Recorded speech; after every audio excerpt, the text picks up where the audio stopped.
Hepatitis.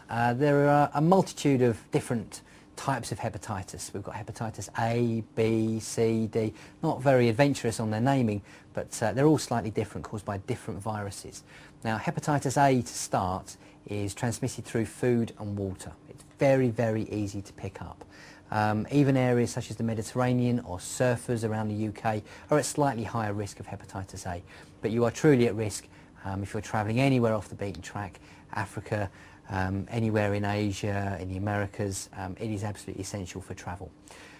One way to always prevent it is make sure your food is freshly prepared and is hot and steaming. Hepatitis A vaccine is very, very effective, and very, very few people have ever had failures of their vaccination. The first shot will last at least a year, and if you get it done again, sometime ideally within about 5 years, that second shot will then provide you with a good 25 years of protection. Now, hepatitis A should not be confused with hepatitis B or C. Hepatitis C doesn't have a vaccination at the moment. I think they're working on it, but hepatitis C is primarily passed on to Westerners through drug use and intravenous drug use. There is also a hepatitis D, which is causing outbreaks in India primarily, also food and waterborne. There is no vaccine available, so it's just a case of taking care on your food and water, making sure it's all properly prepared and fresh. Hepatitis B to Westerners, the two main ways it's transmitted are through unprotected sex and blood transfusions. It can be transmitted through dirty needles and any non-sterile equipment that's being used on you in, say, small surgeries, places that you're going where you need injections or medical care. Also tattoos, piercings. Be very, very careful and make sure that all needles and syringes that are used are sterile. Ideally, take your own. Now, hepatitis B is just one of a multitude of viruses, bacteria, etc. that you can pick up through unprotected sex. So one of the main ones, obviously, that I'm sure everybody is aware of is HIV. Now, it seems to have been out of the news a little bit over the last couple of years. I might be showing my age, but I remember not so long ago, 15 years ago, adverts were on every single night making everybody aware of HIV, how it's transmitted and the facts of the disease. It slipped slightly, but it hasn't gone away. At the moment there are 40 million people affected with HIV, predominantly in Africa, which is devastated with the problem, but it's a problem right across the entire world. Developing nations have more of a problem, I would suggest, partly because it starts in the sex industry and works its way out into the general population. Also the fact that there's poor education and poor management of the disease in developing countries makes the whole situation worse. Last year, 6 million more people were infected with HIV, and now we've seen it's a heterosexual disease. It's a disease of straight males and females having what we would consider normal sex, straight vaginal sex. It's no longer a disease that can just be associated with anal sex or with homosexuals. 4 million people that were infected with HIV died of AIDS and AIDS-related problems last year. It's a disease that is, it should be something that everybody knows about. There are lots of misconceptions out there. It's not a disease that can be transmitted through mosquitoes.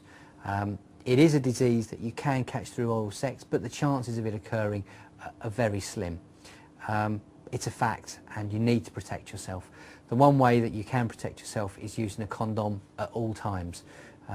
Never have unprotected sex. When you're at home, it's common sense, but when you're travelling, you're not just having sex with the other traveller that you're there with.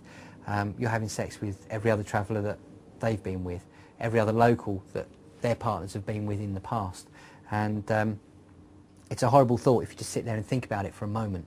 And the one thing to do is to always use a condom.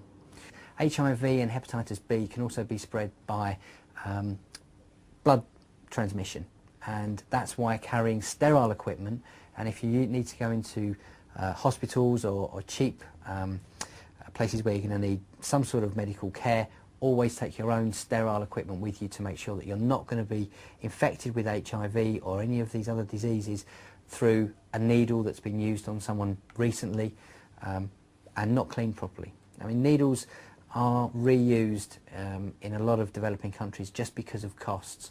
We can get needles over here, dispose of them for a penny. Needles can be very, very valuable commodities. Stainless steel can be boiled, resharpened and reused.